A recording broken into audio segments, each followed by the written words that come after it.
9에 2, 10에 1, 11에 2, 12에 3, 13에 4, 14에 2, 15에 2, 16에 5. 맞다. 뭐 7번 틀렸어? 2번, 7번, 14. 2번, 7번, 14번.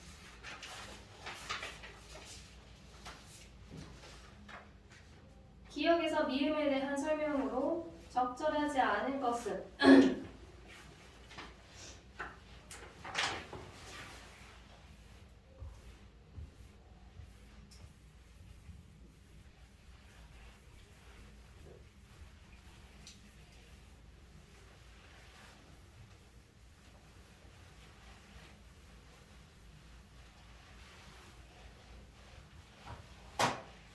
문장 분석해볼게. 나는 주말에 운동을 하거나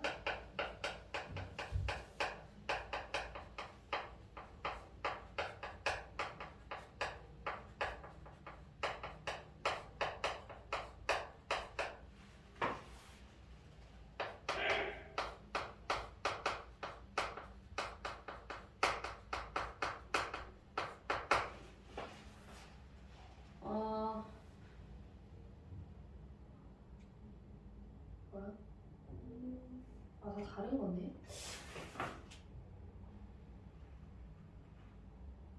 뭐야? 기억은 1번 보고 푸는 건가?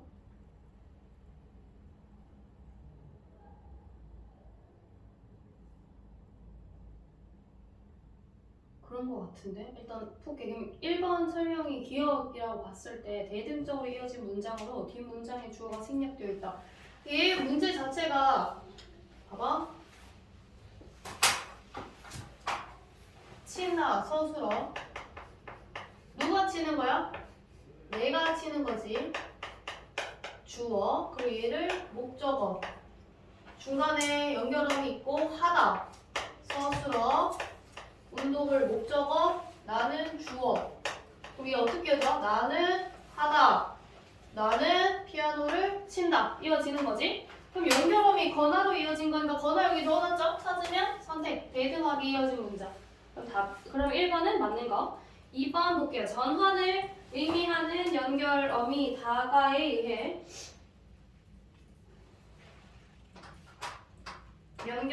두 문장이 종속적으로 이어진 문장이다. 돌리는 책을 보다가 잠이 들었다. 순서 바꿔볼까요? 순서 바꾸면 어떻게 돼? 돌리는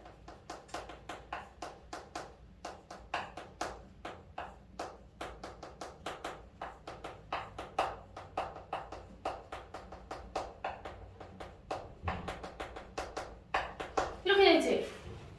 그럼 얘 같은 경우는 건하가 반대되면서 앞절 뒷줄 순서를 바꾸니까 말이 아예 달라졌단 말이야. 얘는 종속이 맞는 거죠. 다음 3번에 선생님께서 학생들에게 내일은 학교에 오지 말라고 말씀하셨다. 이걸 찾을 수 있는 건 디귿에서는 뭐뭐 고우니까 간접 인용인 거. 33번에 보면 내일은 학교에 오지 말라고 선생님 말씀을 간접적으로 인용한 용도 있다. 맞죠? 4번에 리을과 미음. 실패는 성공의 어머님이 분명하다. 와 나는 네가 건강하기를 바란다는 모두 명사절인지 확인하며 어머니니 뭐있어? 임하고 미음 있지. 얘랑 또 뭐뭐 기 둘 다 명사절임을 알 수 있어. 어미를 보니까. 문장에서 역할은 각각 다르다. 리을은 어떤 역할을 하는 거야? 주어 역할을 하는 거야. 맞지? 왜? 뒤에 이가 주격조사잖아. 그리고 그 미음 같은 경우는 목적조사 리을 앞에 있는 거니까 목적 역할을 하는 거라서 문장 전체에서 하는 역할이 다르죠. 근데 5번 볼까요? 미음은 명사, 파생, 접사, 기가부터 만들어진 명사절이다. 명사절을 만드는 얘네를 미음이랑 기 말이야. 얘네를 우린 뭐라고 말해? 명사형 어미라고 말해. 우린 계속 이 어미를 얘기하고 있잖아. 맞지? 접사라는 건 아예 명사로 바꿔주는 아이기 때문에 틀린 거예요. 용어 자체가. 그래서 5번이 땡. 그 다음에 7번. 여기에서 홈문장을 모두 묶은 것은?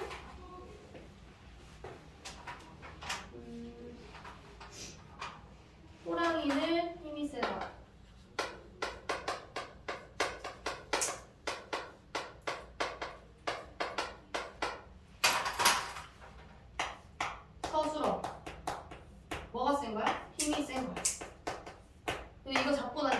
하나, 주어 하나. 이런 걸 뭐라 해? 서술절. 서술절 아는 문장. 그럼 전체 문장으로 보면 얘가 어떻게 해석해야 돼? 얘가 주어, 이거 전체가 서술어 이렇게 보는 거야. 니 말이 들판을 달린다.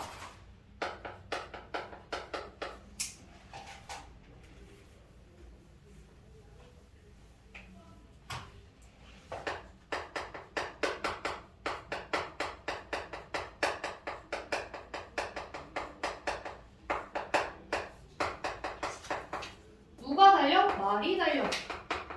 주어 하나, 서술어 하나. 맞지? 그 다음에 그는 빵 3개를 다 먹어버렸다. 왜 이러냐?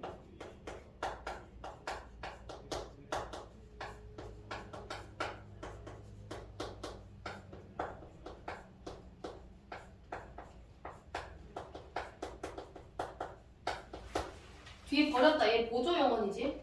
그러니까 얘가 서술어. 맞지? 누가 먹은 거야? 그가 먹은 거야. 끝! 더 이상 동사, 형용사가 없죠. 그러면 얘는 주어, 서술어 한 개씩. 그리고 민지는 하루빨리 꿈을 이루고 싶다. 얘도 마찬가지야. 뭐뭐 하고 싶다. 저거 보조 용어잖아. 그럼 이루고 싶다가 서술어가 되고 민지는 주어가 돼서 주어, 서술어 한 개씩. 그럼 답은 기억. 아니다. 니은, 디귿, 리을이네. 답은 4번.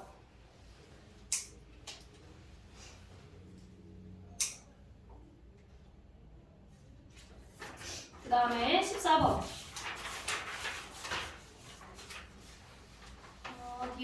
14번에 보면 기억에서 미음에 대해 적절하지 않은 것은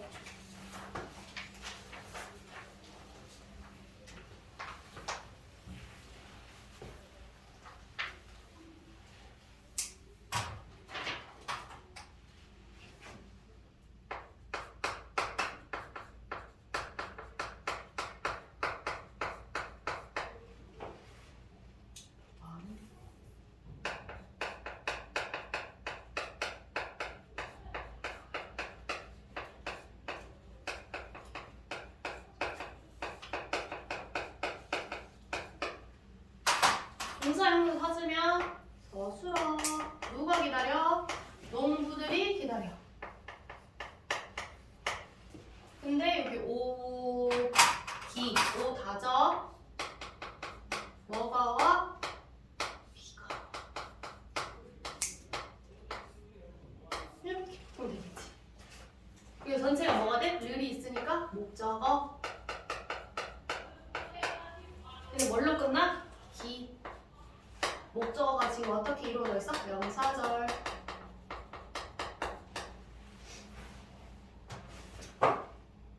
그리고 나서 또 봐야 되는 거. 여기까지 끝내고 나니까 앞에 또 뭐가 있어? 많은. 왜? 뭐가 많은 거야? 비가 많은 거지. 그러니까 많다는 형용사니까 얘도 서술어 사으로 잡는 거. 근데 얘는 뭘로 끝나? 은. 관형절.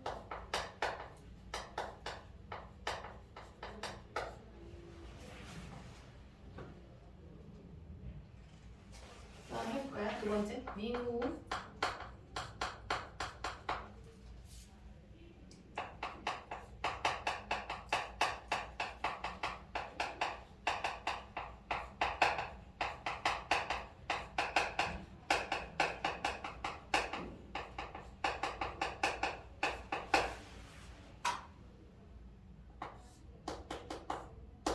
누가 말했어? 민우가. 좋아한다. 누가? 민우가 좋아하겠죠? 앞에 뭐를? 라면을 좋아해. 근데 뒤에 고는 뭐야? 인용 격조사니까 간접 인용 격조사인 걸 알 수 있어. 그럼 얘는 뭐가 안 낀 거야? 인용절.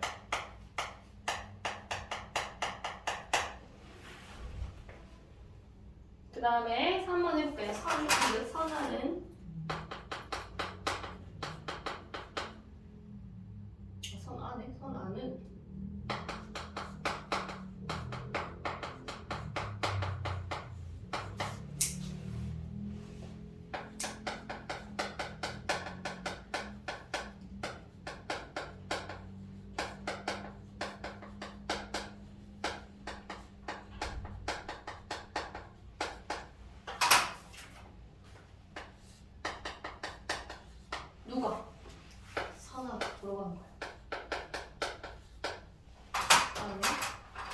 얘는 뭐가 돼? 영화를 목적어야. 근데 뭐래? 재미있는. 뭐가 재밌어? 영화가 재밌겠죠. 생략된 거지. 또 쭉쭉쭉 누구랑 보러 갔대? 친구와. 부사어자 얘는. 근데 뭐래? 친하대. 형용사지. 친구와 친하다란 문장 들어갈 때 친구가란 주어가 생략된 거야. 둘 다 뭐가 되는 거야 그러면? 관형절. 왜 관형절이야? 재밌는 는으로 끝나고 얘는 니은으로 끝났으니까 각각 친구, 영화를 꾸며줘.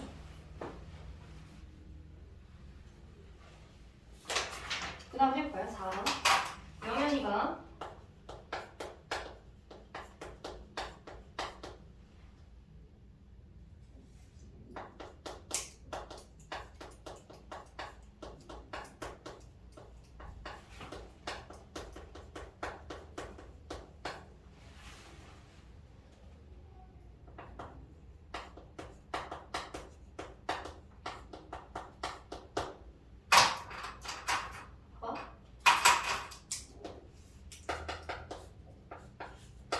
서술어야. 맞지? 근데 뭐가 확실해? 이게 확실한 거야. 맞지? 여기 주격부사니까.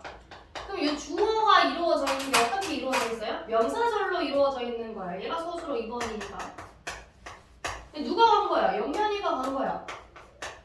맞지? 근데 이 명사절이 여기서 지금 뭔 역할 하고 있는 거야? 주어 역할 하고 있는 거야. 명사절.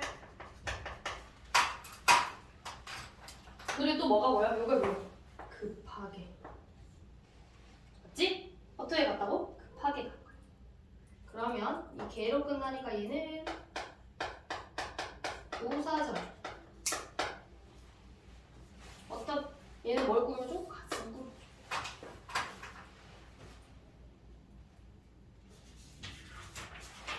그럼 부사절이랑 명사절이지. 5번 마지막 나는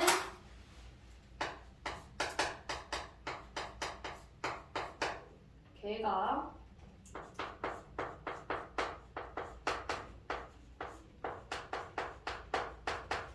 시끄럽게 짖는 소리를 들었다.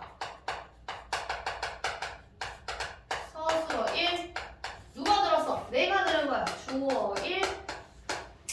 소리를 들었대. 목적어. 그 앞에 뭐가 있어? 짖는 있네요. 서술어 2. 누가 짖는 거야?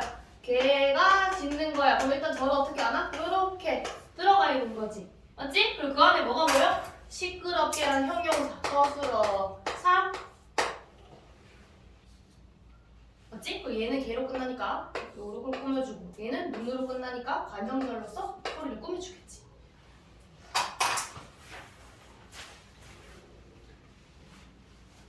그럼 틀린 거를 찾으면 일단 첫 번째 기억은 명사절이랑 관형절. 현재 1번 맞고 니은은 인용절인데 부사절이 들어가 있네. 틀린 거죠. 3번에 2개 관형절. 선한, 친한, 재미있는 2개 관형절이고 4번은 영현이가 급하게 집에 갔음 명사절이랑 급하게 부사절인데 맞고 5번에 걔가 시끄럽게 짖는 관형절 시끄럽게 부사절. 됐죠? 그러니까 동사 형용사를 찾아서 얘네에 대한 걸 아는 답은 2번. 시간 좀 남았으니까 뒤에 거 좀 마저 풀까? 그리고 숙제는 뭐냐면 교재로 들어가. 중의적 표현 제외하고.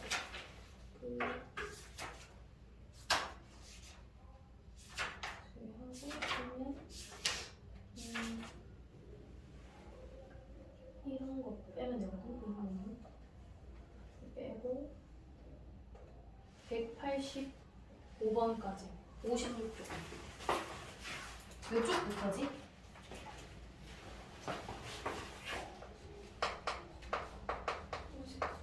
50쪽.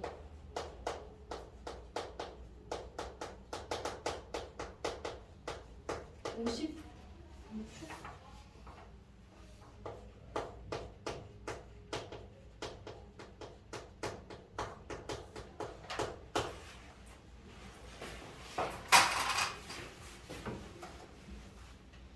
지금 프린트물 맞아 풀고 오늘 끝.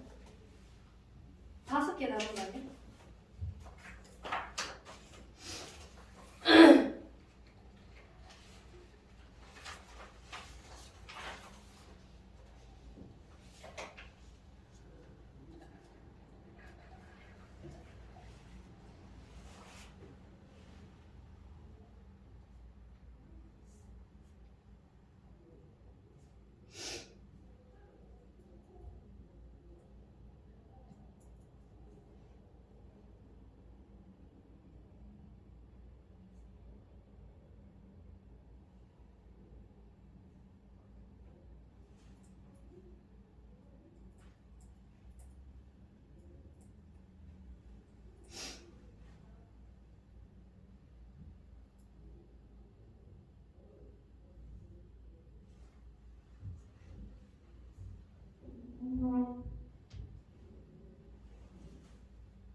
5번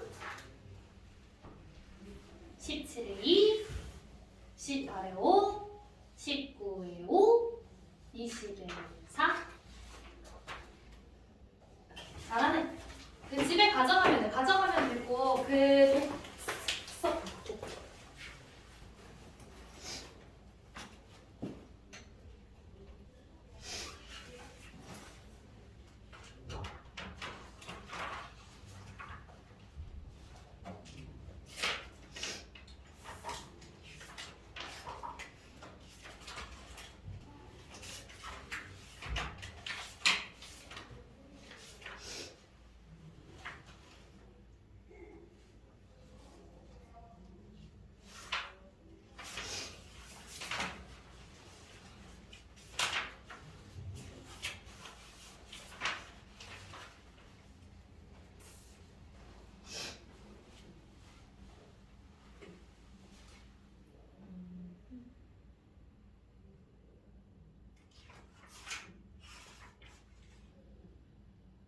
그게 나랑 예쁜 건가? 멜맥인가요?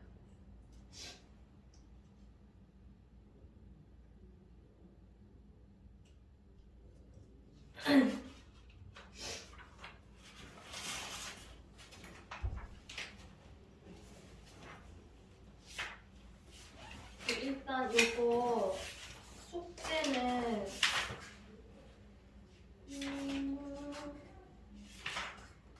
예술 2까지 그러니까 4일 중에 풀면 돼요. 그리고 이거 2번 다시 풀어. 2번.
모르겠어?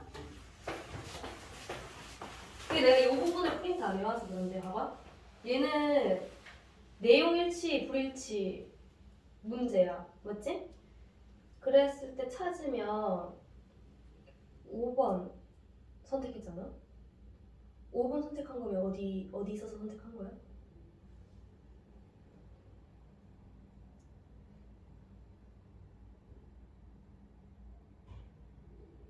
완전히 책임이 없는 것은 아니라고 일정 부분의 책임이 있다고 말하는.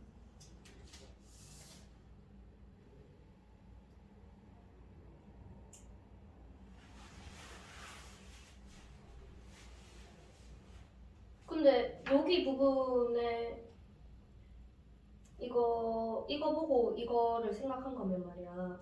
이게 관객의 도덕성 반성을 유도할 수 있다라 인과관계가 있어야 되는 거 아니야? 여기 위해서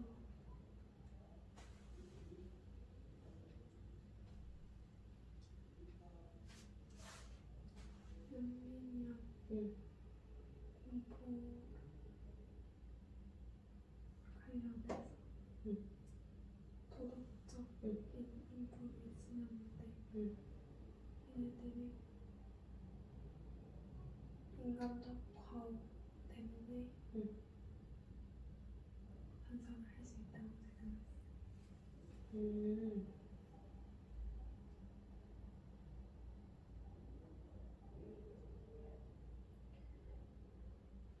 근데 그 두 번째 문단 얘기는 결국 이거야. 하마르티아라는 사람들이 있는데 이 사람이 그러니까 원래 악마로 태어나서 그래서 비극의 주인공이 되는 건 아니고 그 밑에 이제 유형들이 나오지. 뭐 무지에서 일어나거나 아니면 이런 데서 일어난다.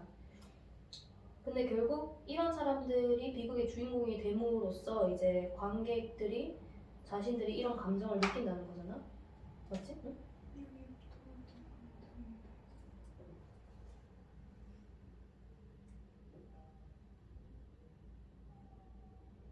잠시만 이거 내가 분석해줄게.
내가 가지고 있는 거랑 다른 거야?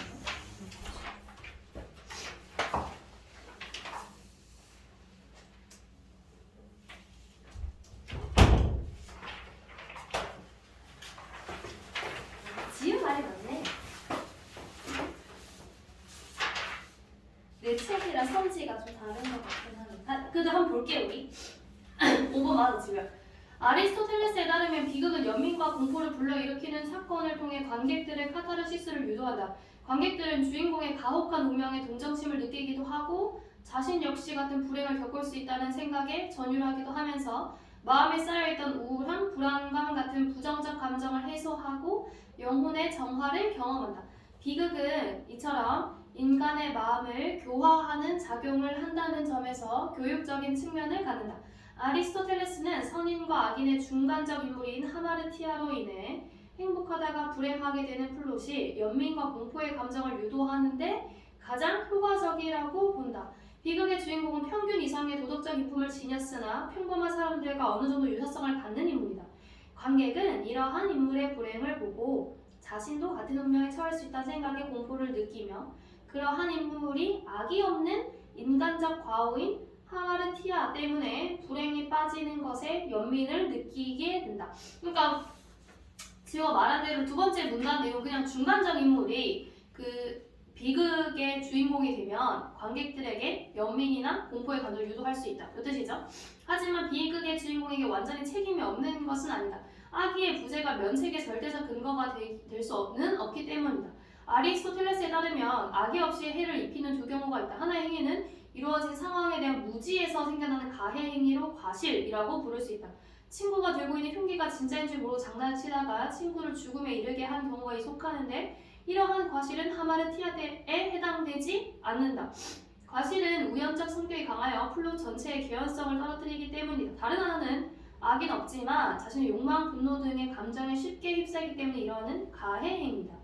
하마르티아는 이러한 성격적 결함의 일종으로 이해될 수 있다. 그러니까 세 번째 유형은 그러면 그 악의가 없는데 어떻게 잘못을 저지르냐 뭐 그런 비극이 일어나냐 이 얘기하는데 그 이유는 성격적 결함 때문이래요. 성격적 결함으로서 하마르티아는 소포클레스 비극 오이디푸스 왕에 나오는 주인공 오이디푸스에게서 전형적으로 나타난다. 오이디푸스는 우연히 마주친 행인이 자신의 아버지임을 모르고 시비 끝에 그를 살해함으로써 이후 불행을 겪어야 되는데 관객들은 그에게 부친 살해 의도가 없었다는 점에서 그를 동정하게 된다. 그러나 오이디푸스가 행인을 살해하는 데에는 그의 과격한 성격이 원인이 된다. 또한 오이디푸스는 부친을 살해했다는 사실을 깨닫는 과정에서 오만한 태도를 보임으로써 몰락을 재촉한다. 불운이 개입하는 것이기는 하나 오이디푸스의 감정과 기질과 오만함은 불행의 전조이자 중요한 원인으로 제시된다. 비극이 관객의 도덕적 반성을 유도할 수 있는 것은 이처럼 주인공의 불행이 그의 하마르티아의 인간관계를 맺고 있기 때문이다. 관객은 평범한 인간들이 가진 성격적 결함이 파국적 결과를 가져올 수 있다는 사실에 전율하면서 과연 올바른 삶은 무엇인지에 대해 다시 한번 생각하게 된다.